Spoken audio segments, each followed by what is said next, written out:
Hey guys, welcome to the Junto Podcast, episode 49. Almost a milestone for the Junto Podcast, approaching that 50th episode. And I got to tell you, I don't know how you feel, but for me, it's been a blast. And you know, this has been not just a hobby, but it's been, I don't know, not even a labor of love. It's just been a pet project that's really turned into something that I've grown to love, and hopefully it's been beneficial to you, to the listeners, and hopefully as you listen to the various topics that you get something out of it. But Heather, how are you?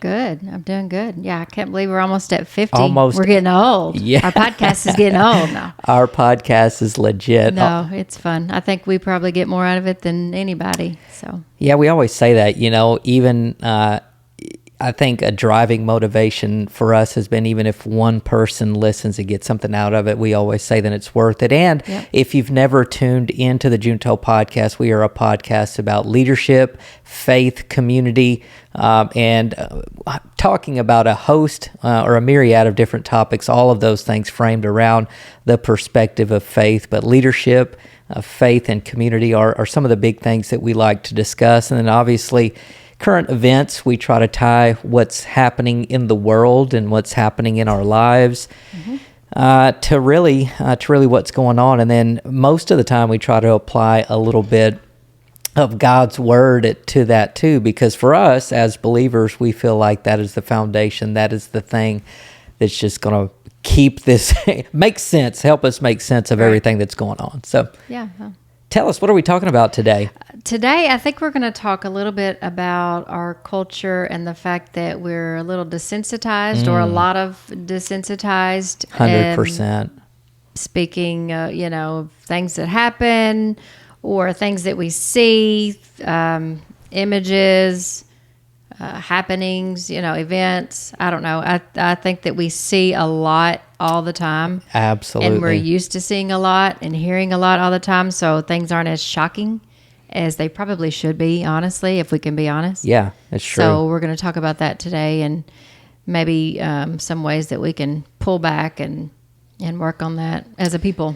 Yeah, it's very interesting that that this is our topic. You know, we talked about, we were always like, what do we want to talk about? And again, for us, we always want to be relevant, but you're exactly right. You know, going back to, and I think what inspired this largely in part for me personally was what happened here with Tyre Nichols. I mean, we're in Memphis. We're literally 15 minutes from downtown Memphis. And that whole thing, it just got me to thinking about, man, we are exposed to so many different happenings. It's almost like it's nothing, and the attention span of people, for the most part, it's like very brief. It's a vapor. It's here and it's gone. You get that outrage, and you're outraged, and social media is keeping you focused on a certain topic, but when it's over, it's over. And it just got me to thinking, how much are we exposed to? And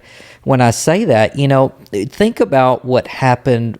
First of all, it's an absolute tragedy with Tyre Nichols. And when that video was released, whether or not you had an opportunity to watch that or not, and that's really not the main focus, but it did prompt me to have this conversation about, man, the things that we are exposed to. And, when I was growing up, I do have one memory, I guess, that sticks out in terms of one memory of something I was exposed to that stuck out to me, and that was the Gulf War. I remember seeing all the news clips of at-night bombings. But other than that, I say that to say that I don't remember being exposed to a bunch of different images and things of that nature. We didn't have access to all that. We did, unless it was on the news and, or watching a movie. Of course, my parents, I was raised, and we weren't supposed to watch R-rated movies, so there was a lot of stuff I was not exposed to.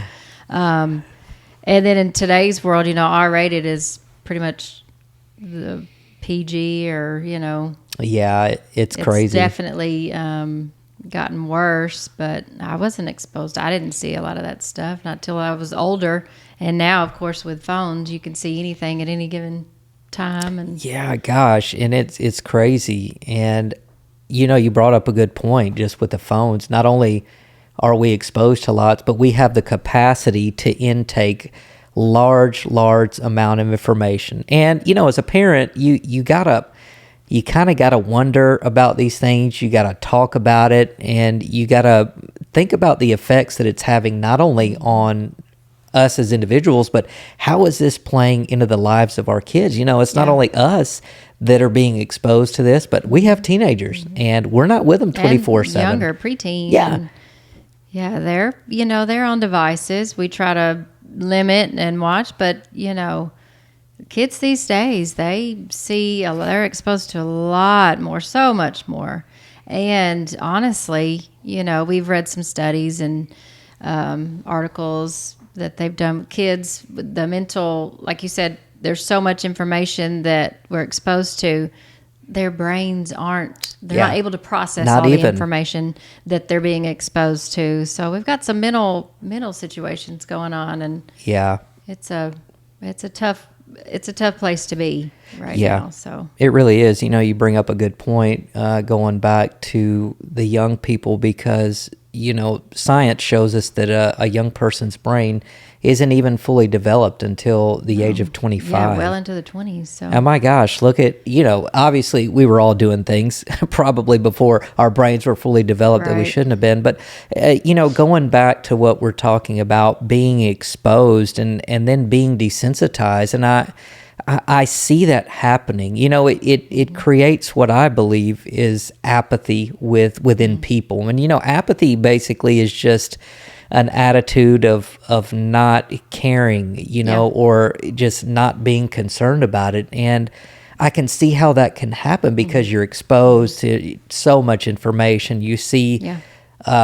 heinous things like murders and beatings, and honestly, social media promotes those things. And it's like you view it, and then you view something else tragic. Again, we go back to all kinds of things. I mean, you could do police brutality. You could see not only police brutality, but any type of violence that's promoted. I mean, things that you see on social media that just when I was a kid, man, that wasn't existed. Like, very rarely did you get exposed to those types of traumatic events to where you saw it. And then when you did, it left a very deep, dark, you remember it lasting impression. Now it's nothing. Yeah, now it's nothing. When something happens these days, everyone has a phone, and that's their first reaction. Oh, get your phone out. Right. Film it. Yeah, and then people who are miles away in other countries can see it happening live. We're used to that. We're getting used to that. Let me read some definitions before we go any further. Yes. That way, I mean, I know probably most of our viewers know what desensitized means, but let's break it down. The definition. So, desensitized, having been made less sensitive or having been made less likely to feel shock or distress at scenes of cruelty or suffering by overexposure to such images. Overexposure. Yes, and let me read this. This is what a desensitized person, this is a definition, a desensitized person, to make emotionally insensitive or callous, specifically to extinguish an emotional response as of fear, anxiety, or guilt to stimuli that formerly induced it. So the more and more you see and watch, someone suffering, someone being taken advantage of, all these things, the more it's more commonplace. And like, okay, it's not so much of a shock like it used to shock you, but now you've seen it so much that, I do that these days. You hear something on the news like, oh, well, there's been another murder.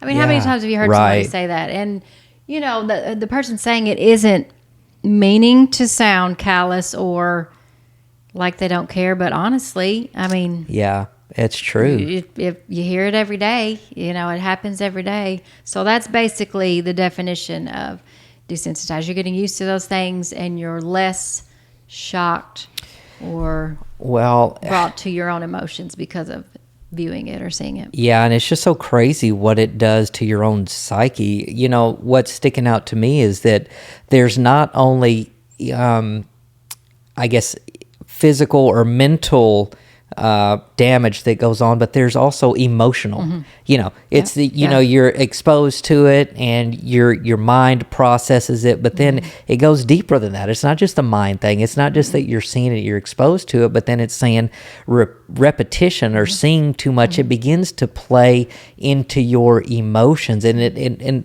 as a believer, I'm just going to put it this way, it gets into your spirit, right? You begin to be affected by that. And, you know, I think it's important that we have this conversation, particularly if you're a parent out there.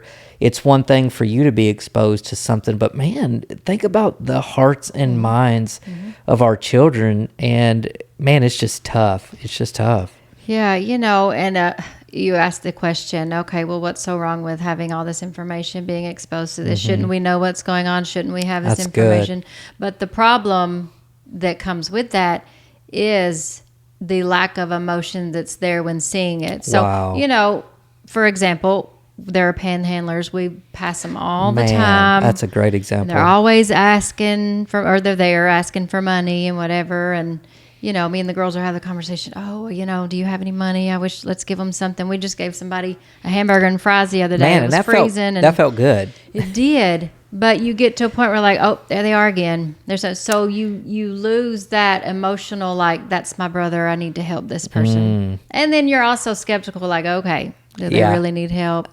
All that to say, you get used to it. And so why are we here? Aren't we here to be our brother's keeper? Aren't we here to serve others and help our brothers and sisters that we see are less fortunate, do need our help? Because we all need each other's help at some point in time 100%, in our life. That's right. So if you get callous to it, then you miss those opportunities that the Lord may be speaking to you to help someone.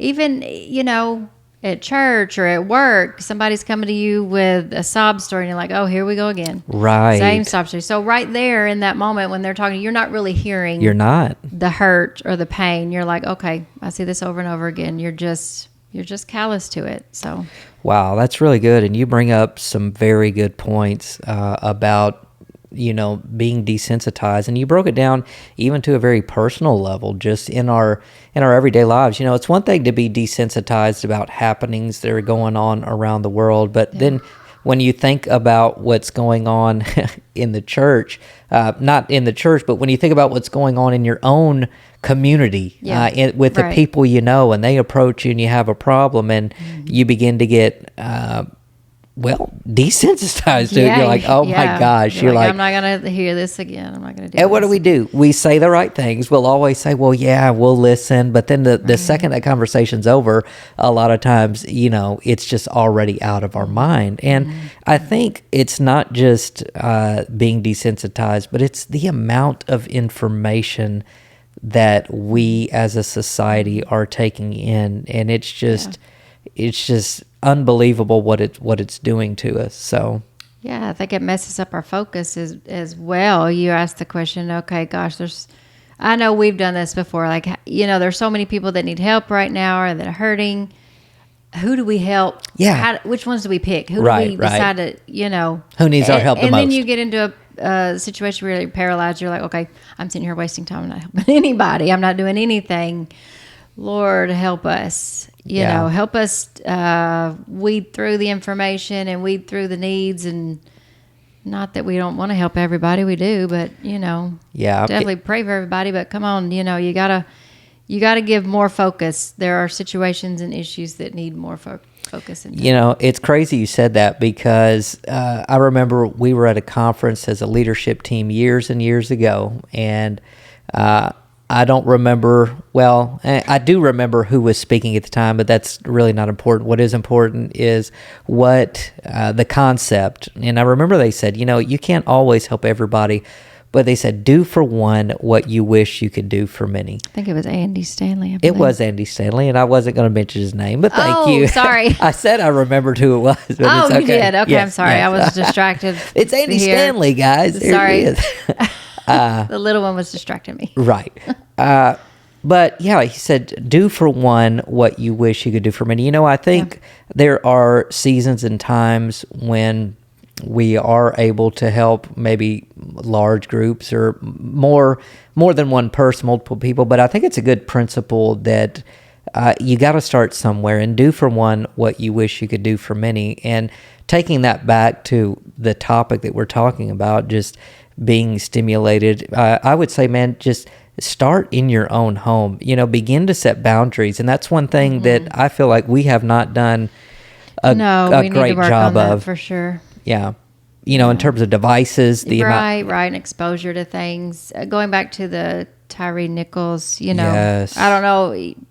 I'm sure most people know, but it was a situation where he was arrested. I don't even have all the details.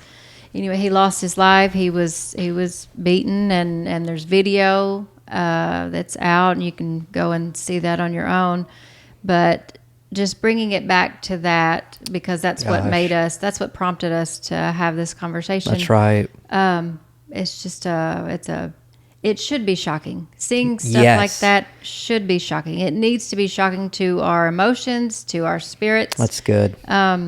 Because otherwise, what help are we to each other if we can't even feel, what's the word I'm looking for? If we can't have empathy, compassion, right. it should break us down, man. It should. And I would say too, my gosh, there are things that we don't need to see as humans. You know what I mean? Like, I know that it's transparency, and I understand why things are put out, but sometimes I wonder, it's like, man, just as humans, are we meant, I just feel like there are some things that we don't need to be exposed to, and I guess only you can decide in your own life what that is. But, the reality is that we are going to be exposed to things, and then so that begs the question, or that poses, I guess, more than a question, but how or what do we do, right? How can we move on without, we know we're going to be exposed, but how do we stop ourselves from becoming desensitized and hence not having compassion or empathy for people? Yeah, I think it's all about that, not losing the compassion. Yeah, we need to be exposed to things that are happening, and because that's how we fix problems. I mean, if you don't know about it and your head is stuck in the sand, then you can't you can't offer solutions. That's good. But I think it's the aspect, and you said it, about not losing that compassion and not dehumanizing the people. Gosh, that's huge. That are going through these things, and maybe trying to remember in those moments, okay, what if this was me? What if this was somebody that I knew and my loved? family? Regardless of, what it is you're seeing or, what's going on, just, we're all God's children, and remembering that. Yeah. I mean, I think that's big, just remembering, gosh, that we are people, and not every situation is going to be a Tyree Nichols situation, but man, that was definitely a horrible one, and it does prompt us to just be aware. And I think you said some good stuff about that. That's how we have change. As hard as it is to process some of those things, we can't allow what we see to make us colder. I think it has to have the adverse effect. In other words, it doesn't need to diminish our compassion and empathy, but if anything, we need to make these things allow us to have more compassion and more empathy, and to take more action. And, I believe I believe it all starts in your home. And if you're struggling with this stuff, think about the people that are closest to you, and think about maybe how you've been shut off to them, and then try to begin to change, right? Try to empathize and try to understand what they're going through, and then, just try to be an encouragement. We always bring it back to be an encourager. Mm-hmm. Yeah, I think it's important too. This is kind of taking it a step further, or maybe a step to the side, is, for example, with our children, our family, we like to watch scary movies. Oh yeah, I was going to bring that up. Where are you? That's my fault. It is. It's his fault. my fault. But we watch them. We watch them when we were dating and then Sure. married, and now with our kids, they love them. You know. Yeah, even our small ones. Like, Yes, but the stuff that used to scare me as a child is nothing to my littles today. And so It's that's just true. another example. Not that there's so much harm in that, but I feel like, you know, they do get to a point where, oh, well, that's nothing, you know. And that's Gosh, where yeah. it's like, okay, the shock is gone. Even for the even little, the for shock isn't them, there anymore. They're like, this is nothing. Yes, and I'll hear a cuss word or something, and to me in front of the girls, you know, on a movie or something, I was like, oh, they'll say, "Mom, we hear it all the time. We hear that." I'm like, okay, there's That don't make it right. Yeah, there's some trouble there. Let's speak to this. So, I think as parents, we really need to be careful about how much exposure our kids do get and the type of stuff that they are getting in, you know, because like we said, word in, word out. Is that the right? Yeah, you know, know? and that's great. You know, I don't know why I like scary movies. And, you know, with my older two, you get to that teenage level and, you know, hanging out with mom and dad is not the cool thing. So it's kind of been one of those things where I use it to coerce them to hang out with us. Like, okay, we'll watch a scary movie, and we kind of bond over that. But that's kind of seeped into our littles enjoying that. And I think you're right. It's you do have to be careful. You know, you have to set those guidelines. You have to set the boundaries and put those things in place because because the world is going to show them everything. Everything, no limits. No you limits. Know, that's it. So I hope you've had an opportunity, or maybe this conversation will prompt you to be introspective about the amount of information that we take in. You know, this is just really a conversation starter. We don't have a bunch of things for you to implement in your life. I think you can be your own guide and your own judge as far as the things that you're doing, but you do need to have an awareness of what you are taking into your spirit. You know, the things that you're watching, the music that you're listening to. I think all of those things play a pretty big role into how we perceive the world and how we perceive the information we take in. And as a result, it's going to affect how we treat others. You know what I mean? So, yep, that's true. Garbage in, garbage out. I think that's what I was trying to say earlier. Oh, yeah, instead of word in, word out, garbage well, in. but you could either way, word in, word out, garbage in, garbage out. Yeah, that's true. Yeah, it does matter. It does matter the things that we allow in. You know, sometimes you hear something and it's like, okay, shut it off. You know, you can't help but like, okay, I've heard it, so it's in there. But I think lingering with those things and allowing them to become a habit of, well, this is what I listen to, or this is the type of stuff that I listen to. If it's negativity, trash, you know, gossip, whatever. There's a host of Man, we could go on for days. That's it. So, and everybody's got their own flavor, whatever that is. That's right. So, like you said earlier, it's just that awareness, being aware and understanding what it is, and you know what happens when we allow those things in. So that's it. So yeah, definitely be aware. In closing, I'll end with the ultimate knowledge, which doesn't come from us, but the Bible tells us not to be conformed to this world. We live in this world, right? We've got to operate in this world, but we don't have to be conformed to the way the world acts. You know, the world is cold. The world moves on from one tragedy to the next, and doesn't really process. But the Bible tells us that we can be transformed by the renewing of our minds, and we believe that comes by, you know, taking in the Word, by trusting in God, and by having that relationship. So we hope you got something out of this. Hopefully this was a good conversation starter, because there's so much going on. And how do we filter all the stuff that we're being processed or that we're being fed? How do we process all that information? It's a lot. Final words, Captain Heather. Captain Heather. Captain Jag. No, I'm good. That's it. Awesome. Good deal.